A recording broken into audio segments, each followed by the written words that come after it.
yeah! KRS-One is one of the greatest conscious rappers of all times. He's a true legend alongside the likes of Nas, Rakim and many others. In this video, KRS-One reasons about the difference between rap, hip-hop and many other topics on the subject at the Temple University in Philadelphia, Pennsylvania. Here we go! You know, a lot of people talk about hip-hop and rap as if it's the same thing. And this is the beginning of a real hip-hop education. There are universities that are teaching hip-hop all over the country, really all over the world. Hip-hop is being taught, hip-hop courses, classes. You guys got one here. One of the things that makes your course authentic is when you leap off of the book and into real life. I have to commend you all and Temple University and all of the organizers, everyone who was involved in bringing me here on such short notice, because this is what a hip hop course is really all about. And I'm gonna explain this to you very quickly. Those that are taking notes, if I say something and you want me to repeat it, just shout that out. Say repeat it, I'll say it again.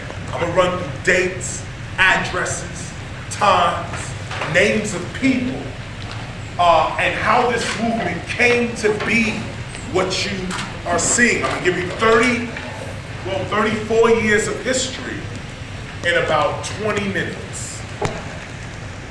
Let's get started. 1970, the Vietnam War is going on. The civil rights movement is at its peak. A gentleman by the name of J. Edgar Hoover is head of the FBI, Federal Bureau of Investigation, sometime in the 60s, 65 down. Also, as a side note, 1967, George Bush was head of the CIA.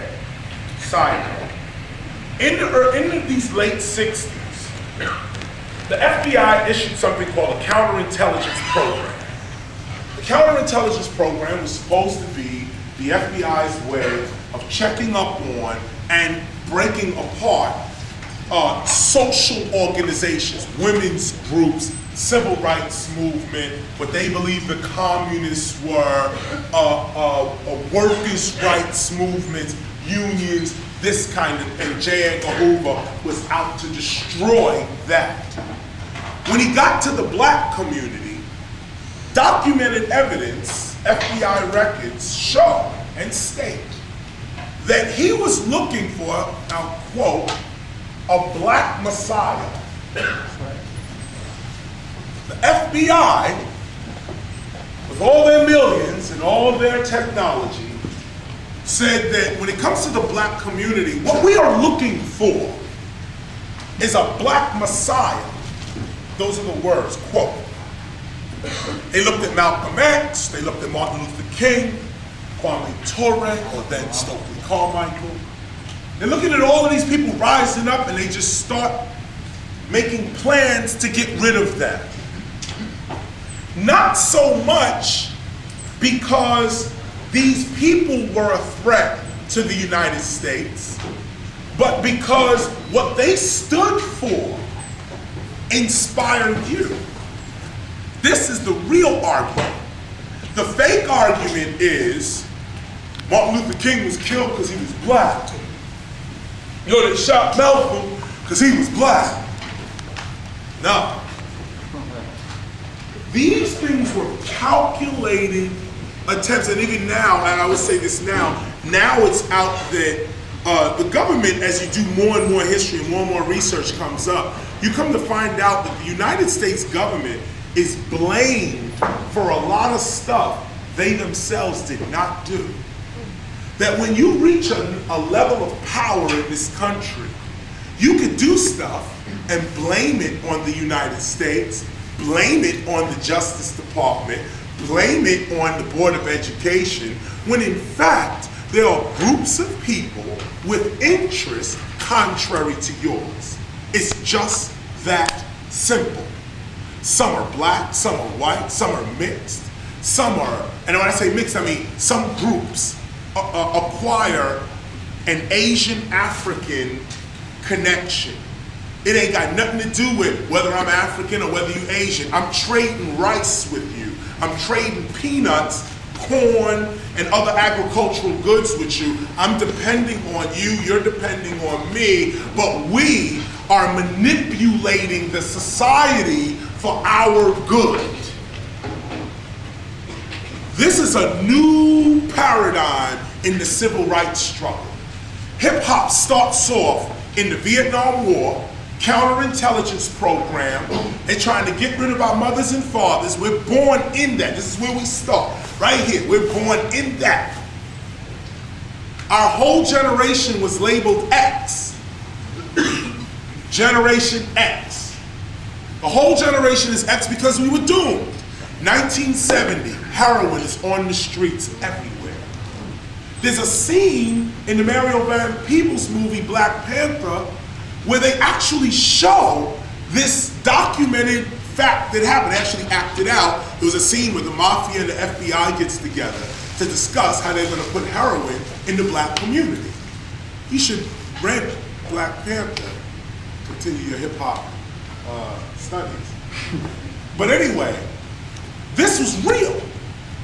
The government, working on behalf of other organizations, or working with other organizations, not about working with other organizations, launched a program to stop a certain intelligence happening, a certain happening already going on in the American societies.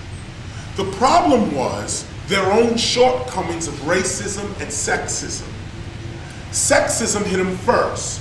The plan was to get rid of all the men, assuming that women had no power and that without a man they would crumble. Hip hop has defied that law. We don't even discuss it no more. It's an old argument. If you're a single parent, now it don't mean nothing. Now, it's actually better to be a single parent. There are more resources in society for the single parent today than there are for the family. Back in the 50s and 60s, to be a single parent was a scourge. You was looked down upon. Well, you had sex out of marriage or wedlock. Where's your man? Where's your wife? Or where's your companion? People looked at you and judged you based on this. After the Vietnam War, the heroin epidemic, counterintelligence program, most of the men are wiped out of the society. We, early hip hop, are born. I was born 65. I was part of that clique that grew up when we was in 1972. I'm in the Bronx at this place called 1520 Sedgwick Avenue. This is the birthplace of hip hop. 1520 Sedgwick Avenue. A guy named Cool DJ Herb used to play in 1500 Sedgwick Avenue in the Bronx. There was a park next to that building. And actually, we really lived in 1600. But everybody from 1600 and 1520 played, stayed over everybody's house, this, that, and the other. There was a great relationship between these two projects. And there was a park in the middle of that called Cedar Park. 1972, heroin is all up in this park. Fiends are nodding. The hot record was James Brown, Get On the Good Foot.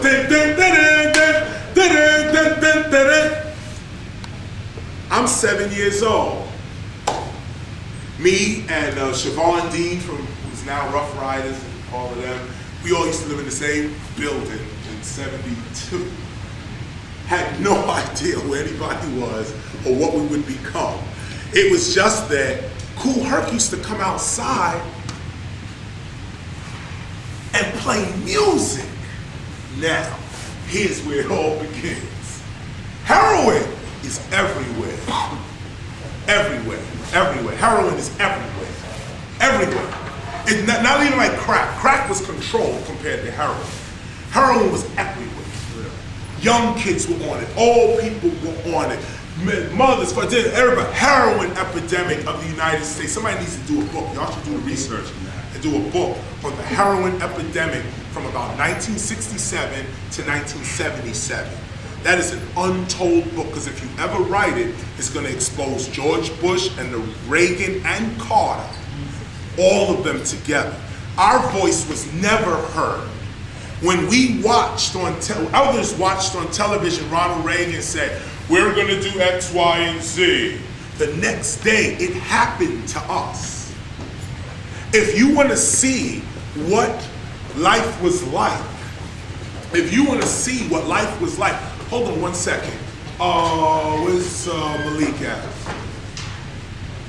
I'll get him. Yeah, shut the doors. No one else is allowed in. Let them in either in groups of 10 or whatever. You guys are the last ones. Welcome to the session. Let me continue. So 1972, heroin is everywhere. The Vietnam War is taking young men out of the community every day. How many people in here 18? Anybody? You're eligible for the draft. Imagine getting a letter. I got a letter from the government the other day. I opened and read it. It said they were suckers. They wanted me for their army or whatever. Picture me giving a damn. I said, this line that Chuck D laid down spoke right to 1972, when letters were coming to our older brothers and sisters saying, yo, Vietnam War, you have a 1-year tour of Vietnam. And you either had to run then to Canada, go to jail, like Muhammad Ali, or go and fight that war. This was our reality. I'm 7 years old. I'm aware of all of this. Just to speed you up to 2004, how many 7-year-olds are aware of the Iraq War, American war that's going on today? In 2004, how many 7-year-olds are aware of that? Okay, stop there, go back. 1972, I'm 7 years old. I'm aware of Vietnam, the civil rights struggle. I know who's the drug dealers, the cops, the crooked cops, the good cops. I know the gang members, I know whoever. I'm 7 years old. This is the mind of the hip hopper in the early days. Kool Herc is outside playing music. No flyers. You'd stick your head out the window and you'd hear, yo, is that 123 Park? Yo, is that 92 Park? Yo, is that Cedar Park? Yo, let's go outside. You have to walk around, walk up one block. Nah, it ain't here. Walk up another block. Nah, man, it's coming from up there. You walk up there, boom, boom, boom. Yeah, boom. Yo, that's 23 Park. They jamming in 23 Park. And you start walking to 123 Park, which, by the way, 123 Park was PS 123. It's where Africa Bambaataa in 1974 would start playing and introduce Zulu Nation. I'm not up to that yet. But I mentioned this Park 1911. I mentioned this piece here because you got to understand, also looking at hip hop today in its mainstream. Back then, the way we thought and acted was we don't want nothing to do with the mainstream. The reason we was called hip hop is because we didn't want to have nothing to do with the mainstream. Our parents, we already saw our parents come, I want to be down with your educational system. Get out of here, nigga. I want to be down with your American Medical Association. Get your punk ass.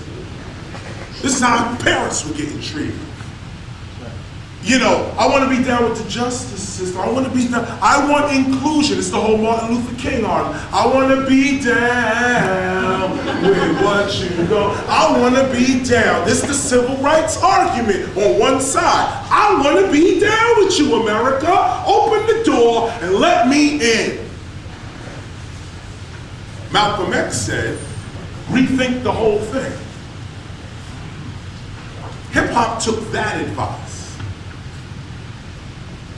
In American history, you are hearing Dr. Martin Luther King's advice, which is an excellent advice. I would sum Martin Luther King up in this way, generalizing his philosophy in this way. It's what makes Martin Luther King so dope, is that he taught that in the face of hypocrisy, lawless lawmakers, when the people who make the laws are breaking them in front of you, your highest weapon is to stand in the law, and by showing them the mirror image of their own hypocrisy, you bring about justice. To do that, you have to let the dog bite you. You got to stand there when they're shooting the water, because your purpose for standing there is that this is a hypocrisy to your entire way of life. If I don't stand here, the hypocrisy will not be heard. It will not be seen. If I don't march, nobody will know that there is hypocrisy as you're throwing stuff, spitting on us, and doing all this, shooting guns and stuff. Yeah, we have to show the hypocrisy. So Martin Luther King taught us that. Stand up in the face of hypocrisy with justice. Be justice. Don't look for it, be it. That's what Martin Luther King taught us in passive nonviolent resistance. Don't break the law. Uphold it beyond the criminals that are coming after you. Martin Luther King was dope. Can't front on him. We just didn't take his advice. Malcolm X said, tear this whole thing down. Nothing here works. The only solution is separation. That's it. If Malcolm X was here today, I guarantee he would have a problem with this whole reparations argument that we are having as an African community. If you really read Malcolm X and his thoughts on self-determination, self-evidence, that kind of stuff, what black people should be doing within and for themselves, we contradicting that. What we still doing is, I want to be down. I want what you got. Everything the white man get, we want. Every validation the white man aspires to, we want. And that's some controversial talk, I'm telling you for real. But hip hop didn't go there. 1972, we said, you keep your mainstream. Keep it, we don't want it. We tried to get in your dance schools. You dissed us and dissed our parents. Now we create and break it. And now none of your dance schools can make money unless you have breaking in it. This is what we knew in 72. Don't think hip hop is a mistake. Every step of the way we were thinking. Stop the violence movement, human education against lies, all in the same gang. Thinking. This is not no haphazard thing. We knew from the beginning exactly what we were doing and how we were going to do it. And what was the point? Peace, love, unity, and having fun. Africa Bambaataa, 1974. Peace, love, unity, and having fun. 1974, a gang member named Lance goes to Africa, meets the Zulu chief, sits down with the Zulu chief. Somehow he impresses the Zulu chief so much that the Zulu chief makes Lance what is called a Zulu king. Lance comes back as an honorary Zulu king to the Bronx in 74 and calls his new organization Zulu Nation. And Lance changed his name to Africa Bambaataa. It became Africa Bambaataa and the Zulu Nation in 1974, and with that declaration came peace, love, unity, and having fun. But in 1979, the Sugar Hill Gang came out. Stop here for a minute. From 1970 to 1979, heroin is crazy in the community. From 1970 to 1979, black men are being arrested for no reason. You don't experience that today. Like today we have racial profiling. I laugh when people who in the cops is racially profiling. You ain't got no racial profiling in this today in 2000. No, we were racially profiled. Take it back, do the research. The way society was crazy. Crazy. People were getting lynched. In 1970, the Ku Klux Klan was still marching. In 1976, 77, our parents were either warriors or cowards. There was only two parents we had. Warriors, and there were many of them. And there was cowards. And there was many of them. Some of them still around. Some of them steamrolled your CDs a few years ago. Said gangster rap was detrimental to our children's development. Them same people that fronted in the 60s. When Dr. Martin Luther King took a bullet, Jesse Jackson was nowhere to be found. Now I'm not saying nothing. I'm not saying nothing. Come to listen to me on this point. But this is hip hop. And let me take you to this level. Here's the history right here. Kool Herc saves us from heroin, the Vietnam War, our dads are gone. The United States government slips, thinking that if you kill the man, the woman got no power. Women raised us.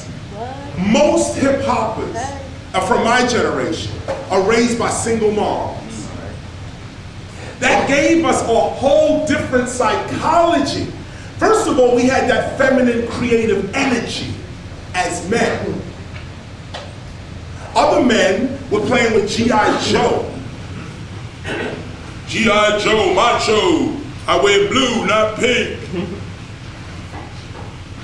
Hip hop, raised by a single female, took on feminine psychological traits. Something that this country has downplayed since its inception. Everything is masculine and everything is analytical in its masculinity.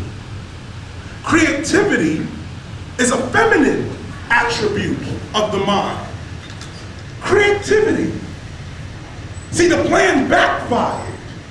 They took away the analytical identity of us. The black male's intellectual identity was taken away in the 70s through the image of the father. The mother was all that was left. And she gave us intelligence and creativity. We used the creativity to say, you know what, you dissed my moms, I don't even want to be part of you. I see capoeira martial arts and I see James Brown. I'm going to combine that and I'm going to become what is called a B-boy, a B-girl. I'm going to combine capoeira martial arts with James Brown and create breakdancing. I'm going to take the hieroglyphics, the concept of Egyptian hieroglyphics, and the concept of cave art that appeared some 20,000 years ago in northern and southern Africa. I'm going to take that concept and I'm going to put it all over the streets that I live on. It's called graffiti art. I'm going to express my intelligence, whether you tell me I can or not. I'm going to dress the way I want to dress, whether you tell me I can or not. I'm going to be me, whether you tell me I can or not.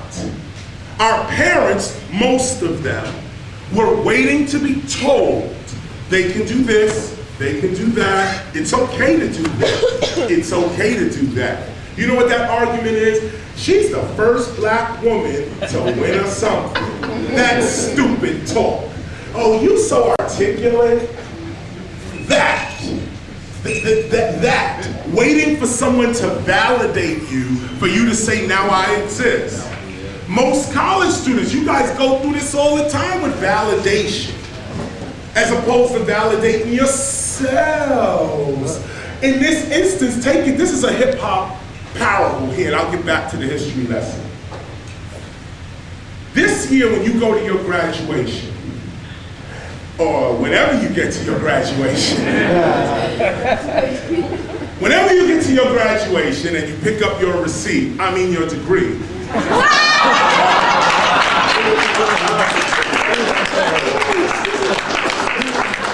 then you will see what I'm talking about. You see, there's something to be said about being free and being freed. Our parents were freed. We are free. Our parents were freed. They fought for all of our freedom. They were freed. The Emancipation Procrastination Proclamation is supposed to, and actually the Emancipation Proclamation doesn't really free the slaves, actually. It's the United States Constitution, 13th Amendment.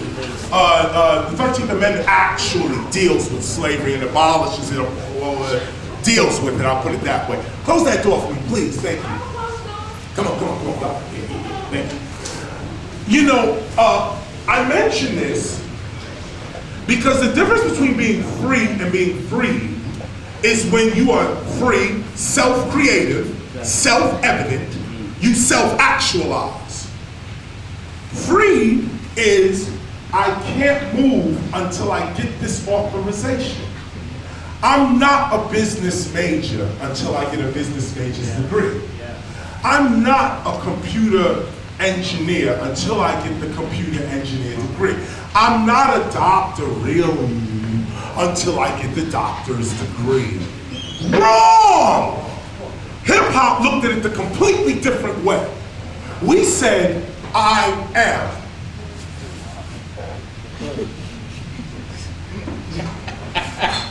Said, I am.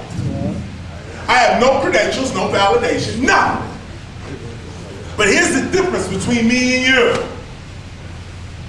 When someone says, what is your name? You say, my name is Bob Barker. How you doing? When you ask a hip hopper, what is your name? Yo, I'm DJ Bob Ski from 125th. You want to get down? What?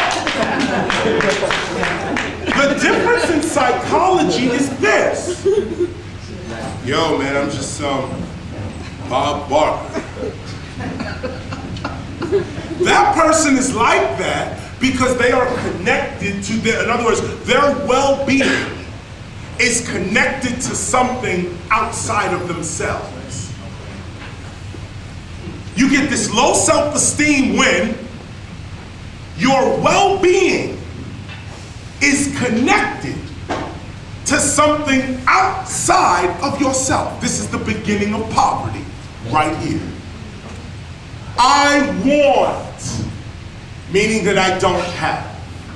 And what I want is more valuable than what I already have. The mainstream told us, they said, the mainstream said, everything that you have has no value. Your clothes, your furniture, everything has no value. The only way you have value is if you come through us, mainstream institutions, and on top of that, we're not letting you in. So look at what we up against. We're not letting you in, but this is the only place you can be validated. This is the only place we believe you should be, is in college, in the army, but we ain't letting you in. So we're sitting outside, ready to die.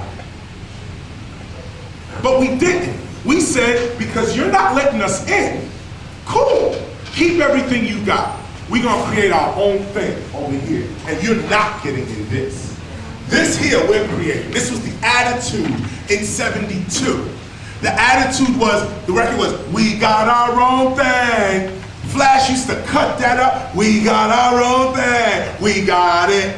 He used to cut that up. Cats, it wasn't about the record.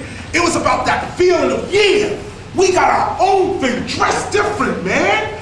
Put on the Lee suit with the bell bottoms, clogs, gazelle glasses, Kango hat, got the graffiti piece on the back with a big boom box to find all law in my presence.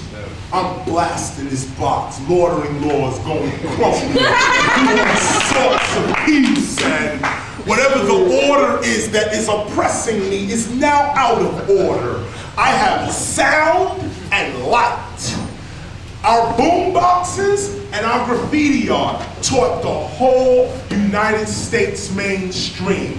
We wasn't in college, we wasn't in none of that. We tagged on the college wall. And people said, yo, what's that? Oh, it's a gang. Oh, it's art. Oh, it's not. Oh, it's this. What was the point? Here's the essence right here.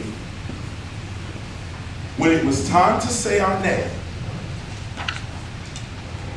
we told a story about ourselves that was better than what we were at that time. We spoke higher than what we were at the time. 1979, Rapper's Delight, a group named the Sugar Hill Gang comes out. One of the most famous lines that all the kids in the ghetto would sing along with. Here's the line.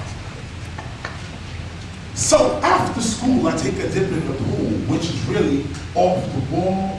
I got a color TV so I could see the Knicks play basketball. There was another part that said, I got a Lincoln Continental and a sunroof Cadillac. And then, so after school, I take a dip. They didn't have none of this. The people listening to that didn't have none of this. But this was the essence of hip hop. When I say I have nothing, legally, I have nothing. But I got a rag. I got a handkerchief, a rag, dirty rag. This rag costs 10 cents to make a rag. I could go to Prada, because that's the validation, and buy a rag from Prada. And because I spend $400 on a rag on my head, I have been validated by Prada. What we did was we said, give me this rag that you just wiped the furniture off with and the dishes and the car. Let me put that on my head. On the head of a man or woman that believes in themselves, a worthless rag becomes a $10 million fashion item. The rags that we wear on our heads, the handkerchiefs that we got on our heads, that's a $10 million business. When that started, those handkerchiefs were given away for free. You can't get those handkerchiefs for free today. We used to get them for free. They were so common and just useless. It's like hip hop saying, we're gonna put rolls of toilet tissue on our wrists, and that's gonna be the new thing. And because we walk around like, yeah, son, I got, the roll of toilet tissue on the wrist. Yo, I got the clean one. What you got, man? Yo, the toilet tissue on the wrist. It was just that crazy that we put Kangos on, all this stuff, start walking around like this. What's your name? Super Bob Ski? What? Yo, let me take my gazelles off. Yo, listen, man. I got a Lincoln Continental, man. I was like, I don't have none of this. But this is what I thought of myself. When somebody said, who are you? I didn't say I'm broken, poor, uneducated, and going nowhere. Even though I was. Bro, uneducated, and going nowhere. But hip hop came upon all of us in the ghetto, 1972 in the Bronx. It just came on us. And all of a sudden, we started to reject the mainstream. And that was the essence of it. That's why cats that want to run to the mainstream today are playing themselves, and that's why we say they're not real hip hop.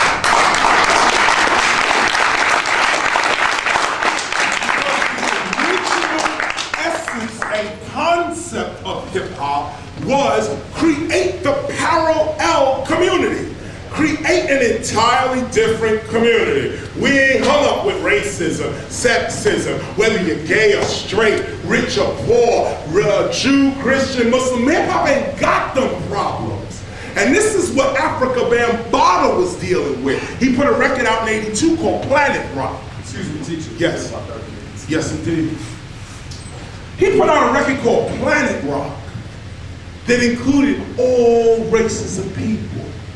But we didn't have a voice. Today they try to tell you that hip hop is an African American thing. It's not, in its essence. Africans, of course, we are the antenna to the universe, can't front on that. However, when you discuss hip hop for real as a cultural movement, I invite you guys to watch movies like Wild Style, like Style Wars, the graffiti art documentary Style Wars. Style Wars, by the way, is a graffiti art documentary that shows, it's our only documentation of white youth participating in hip hop in a serious way in the mid-'80s. Because people believe today hip hop is just a black thing and a black male thing, and all we doing is thugging and pimping and hollering and talking about women and this, that, the other. And to be honest with you, black women don't even buy rap music. To be honest with you, it's white women and white men, young white men, and some artists get a predominantly of white women that buy rap music product, the mainstream rap music product you see on the television today and on radio. And the struggle within hip hop, even today as a movement, is that what you see on television and radio does not represent the totality of us. We're not gonna front. We more thugged out than your president, George Bush. But I will say this, that there is a balance to how we present ourselves from day one. We was always beyond race. Because like I pointed out at the beginning, here's the new problem. Most of our parents were against us.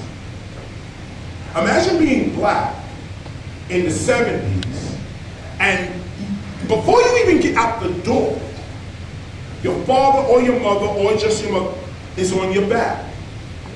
Turn that noise off. Don't be writing on my furniture. Don't be. The white community. Oh, but don't even forget moms. Moms was poor with us. Okay, that's the first line of defense. You get past moms and you get outside, the cops are right there. If you get past them, you get to the black intelligentsia. They got no time for you. You get past them, you get to the black church. Oh, son, pull up your pants. Before I can be saved?